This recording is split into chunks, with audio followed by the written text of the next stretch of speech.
اعوذ باللہ من الشیطان الرجیم بسم اللہ الرحمن الرحیم وَأَيُّوبَ إِذْ نَادَى رَبَّهُ أَنِّي مَسَّنِيَ الضُّرُّ وَأَنْتَ أَرْحَمُ الرَّاحِمِينَ فَاسْتَجَبْنَا لَهُ فَكَشَفْنَا مَا بِهِ مِنْ ضُرٍّ وَآتَيْنَاهُ أَهْلَهُ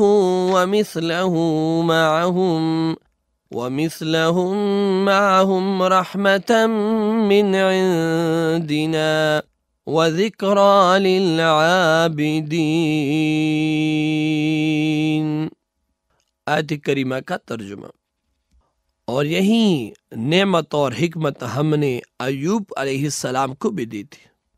جب انہوں نے اپنے پروردگار کو پکارا، مجھے بیماری لگ گئی ہے اور تو سب رحم کرنے والوں سے بڑھ کر رحم کرنے والا ہے۔ چنانچہ ہم نے ان کی دعا قبول کی اور جو بیماری انہیں لگی تھی اسے دور کر دیا، اور انہیں ہم نے صرف اس کے اہل و عیال ہی نہ دیے بلکہ ان کے ساتھ اتنی ہی اور بھی دیے، اور یہ ہماری طرف سے خاص رحمت تھی، اور اس میں بھی عبادت گزاروں کے لیے ایک سبق تھا۔ آج کا ہمارا یہ درس پارہ نمبر 17 سورۃ الانبیاء آیت نمبر 83 تا 84 پر مشتمل ہے، اور قصص الانبیاء میں آج ہم جس پیغمبر کا تذکرہ کریں گے وہ حضرت ایوب علیہ السلام ہے۔ جناب ایوب علیہ السلام سامعین کرام اپنے صبر کے، اپنے برداشت کے لحاظ سے اور اپنی تکلیف پر رضا اور اللہ کی طرف سے ایک امتحان سمجھتے ہوئے اس کو گزارنے کے حوالے سے مشہور ہے، ضرب المثل بن چکے، اور جب بھی صبر کا تذکرہ ہو جناب سیدنا ایوب علیہ السلام کا تذکرہ ضرور ہوگا۔ سامعین کرام، جناب سیدنا حضرت ایوب علیہ السلام سیدنا یوسف اور سیدنا شعیب علیہ السلام کے درمیانی زمانے میں تقریباً مبعوث ہوئے ہیں، اور آپ کا ابتدائی زمانہ زندگی کا انتہائی خوشحال تھا۔ مال کے سب اقسام، اولاد، بیویاں، جائیداد، غرض سب کچھ وافر مقدار میں اللہ نے عطا کیا تھا، اور آپ کے بارے میں مشہور تھا کہ آپ کثرت اولاد ہیں، آپ کثرت اموال ہیں، زمین آپ کے پاس ہے۔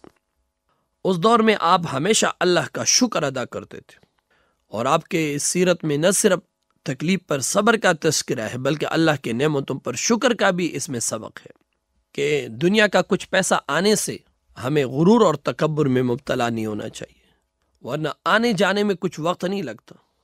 جناب سیدنا ایوب علیہ السلام کو اللہ نے اپنی نعمتوں سے نوازا، لیکن ایک وقت آیا کہ ان میں سے کوئی بھی نعمت آپ کے پاس نہیں بچی،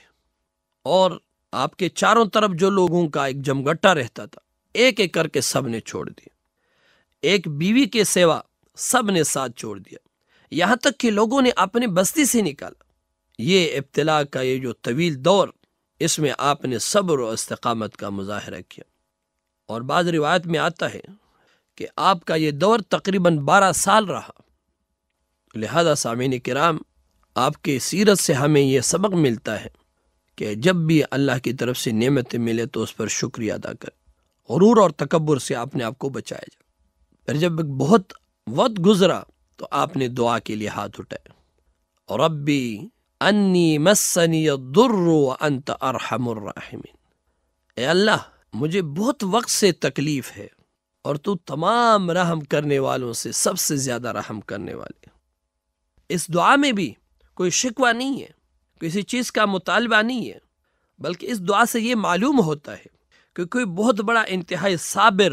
کوئی بہت بڑا انتہائی قانع اور خوددار آدمی جیسے اپنے مالک سے کوئی چیز مانگتا ہے، کوئی بات کرتا ہے،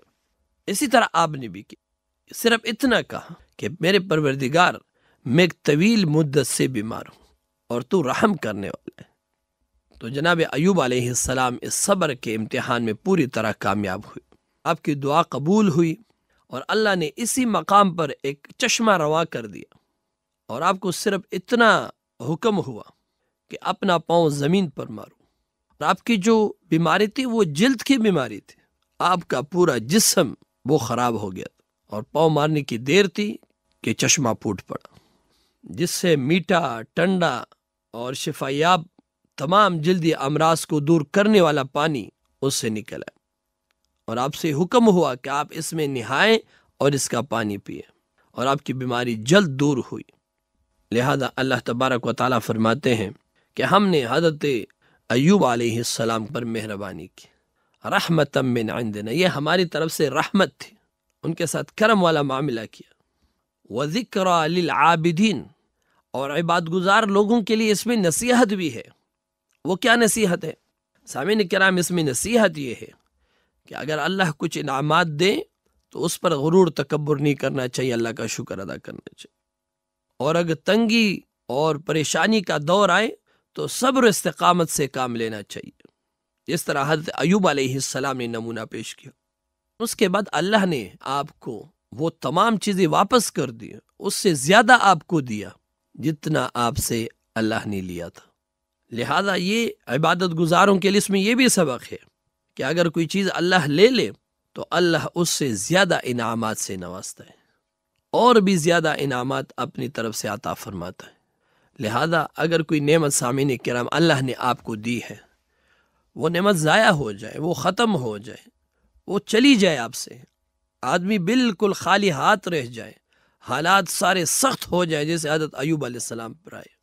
لیکن پھر بھی ایک بندہ اپنے رب کے ساتھ جڑا رہے، اسی سے التجا کرے، اسی سے خیر مانگے، تو رب ذوالجلال پھر راستے آسان کرتا ہے، پہرے نمائی کرتا ہے۔ ایک خاص وقت ہوتا ہے جس میں وہ بندہ کندن بن جاتا ہے، وہ کامیاب ہوتا ہے، وہ اپنے رب کے اجر کا اور نعمتوں کا مستحق قرار پا جاتا ہے، وہ ایک بلند مقام پر پہنچ جاتا ہے سامعین کرام، اور جو لیا ہے اس سے بڑھ کر عطا کرتا ہے۔ تو کسی حال میں بھی مایوس نہیں ہونا چاہیے۔ مایوسی، جو کہتے ہیں مایوسی کفر ہے، مایوسی مومن کے قریب نہیں آتی،